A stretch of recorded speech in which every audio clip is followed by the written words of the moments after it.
એ દીદીને તો ઓવર મળી જાય. તમારો ધણી કોણ થાય જ્યારે તમને પૂછશે ટર્મિનલ વોલ્ટેજ એટલે શું એક્ઝામમાં? તો V = ε - IR તમને ખબર છે, પણ આ R શું છે? તો કે R છે આંતરિક અવરોધ અને એપ્સિલોન શું છે? EMF. બરોબર. પણ આ EMF કોના કારણે ઉત્પન્ન થાય છે તમે સમજો. જ્યારે કોઈ તમે બેટરી લ્યો, રેડી, તમે ઓલા રિમોટમાં નાખવાના સેલ લ્યો, એના ઉપર લખેલું છે 1.5 વોલ્ટ, પણ હકીકતમાં જ્યારે તમે એને મલ્ટીમીટરની મદદથી માપો તો 1.5 ની બદલે 1.49 વોલ્ટ બતાવે અથવા તો 1.40 વોલ્ટ બતાવે. તો આને કહેવાય ટર્મિનલ વોલ્ટેજ. આને કહેવાય ટર્મિનલ વોલ્ટેજ.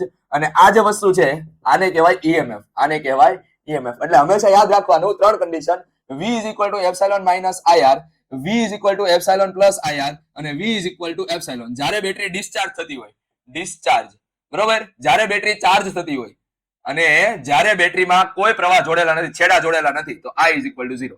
તો આવી જ ઘણી બધી ફેક્ટ્સ જાણવા માટે, ઘણા બધી થિયરી, ઘણા બધા નોલેજના વિડીયો માટે અમારી ચેનલ સ્ટડી માસ્ટર સાથે બના રહેજો. મળીએ છીએ આપણે નેક્સ્ટ ટાઈમ. બાય.